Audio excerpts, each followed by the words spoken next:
How can we leverage lower interest rates to close more deals in 2026? In mid-September 2025, the Federal Reserve officially cut interest rates. The move aimed at easing inflation and supporting broader economic growth. But for real estate agents, tell you what, this is a window to have one of the best years that we have had since the COVID boom. So, are you ready to turn this into a ridiculous momentum in 26? So right after the turn of the year, with the lower interest rates, what we've seen is a lot of the properties that were sitting on the market were getting not just one, but multiple offers. We saw the end of Q4 just start revving up as interest rates come down. Now just think about this for 1 second. When interest rates come down, it basically creates affordability for all of the buyers. They can afford more with the house. And what I have seen is that we had a massive shadow demand in the market. We had a lot of buyers that were willing to buy, right? Because some of them had a low interest rate on the house they were selling, right? And so they didn't want to give up a low interest rate. But if they could get into a new purchase in the 5s for their interest rate, then they would do it.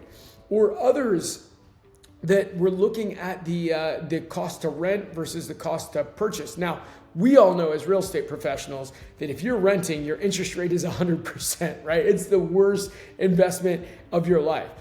But the problem is a lot of people were not seeing that. But now all of a sudden, as the interest rates have creeped down, and now at the beginning of 26, we're starting to see that these interest rates are even getting into the 5s and are poised to come down even lower.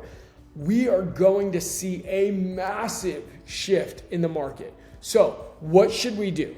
Number one, we need to re-engage our leads that we talked to a year ago that were like, the interest rate's too high. I'd rather pay rent for the rest of my life, or re-engage those leads that said, hey, I'm in a 2.75% interest rate in my house. Even though this isn't my dream house, I'm going to stay here because it doesn't make sense. I literally just talked to a friend who was in that situation. And when he saw where the new rates are, he said, hey, I'm ready to start having that conversation. So I'm telling you, this is the time to re-engage those leads.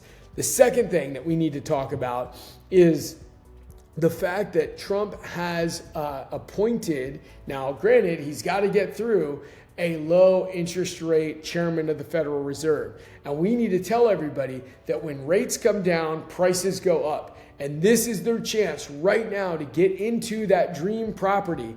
And the best case scenario is if this new chair of the Federal Reserve gets in May and brings rates down, then the prices will go up and they'll be able to refinance into even lower interest rates. This is great news for them. It's a win-win-win all the way around. So that is what we need to be saying when we are talking to our clients.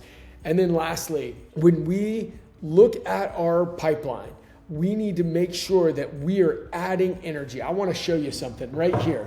So I've got this Newton's Cradle right here on my desk, and I legitimately look at this every single day. And for my team and for the people in my world, my clients, everybody else, I remember that it is my job to add energy, right? But just like all of our clients, all of our agents, everybody around us, that energy will dissipate. And it's my job to add it back, right? And so what do we say? If you want a great script, if you want to know what to say, how to contact these past leads so that you don't sound like you've got commission breath, but are able to grab that energy and impart it to these folks so that you can make a massive amount of money helping people get into their dream house, then reach out, send me a call, send me a text, shoot me an email, whatever, however you want to do it, but reach out and I'd be glad to help. See you next time. Boom.